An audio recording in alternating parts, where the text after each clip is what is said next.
花莲有渔民向县政府检举讲，鱼港内有民众在钓鱼，造成环境垃圾，钓鱼线佮乌白蛋，嘛影响到渔船甲航道哦。花莲县政府宣布讲，后礼拜开始，违法伫鱼港内钓鱼，上济会罚15万。也毋过有民众就真不满讲，县政府伫4天前有讲会来规划钓鱼区哦，也毋过到达佮无影无食。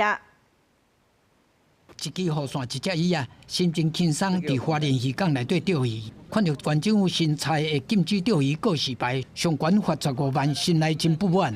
钓个鱼而已，开个罚单比我家那些还严重。钓鱼又不是做奸商对手。当初有下公文说，你渔港里面要规划一个地方给人家钓鱼。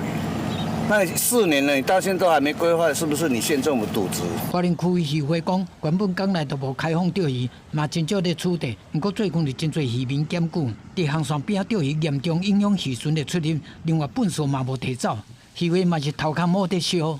我们所看到的垃圾，还有一个就是在这边，大小便渔船出去的时候啊，他们也不收干，啊，也有搅到这个鱼线。大概1年的发生频率大概多少？应该有5、6次吧。钓鱼人批评县政府无要求中央的渔港法第18条规定，主管机关伫无妨害港区作业安全甲无造成港区污染的状况下，爱指定区域，订定相关措施，公告开放钓鱼，要求县政府爱开放适当的地点。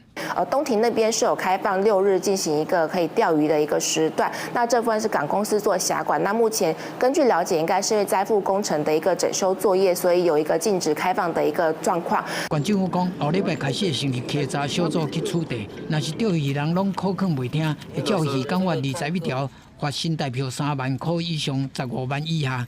钓鱼人是讲无法度接受，死到无排除会发动抗议。记者综合报道。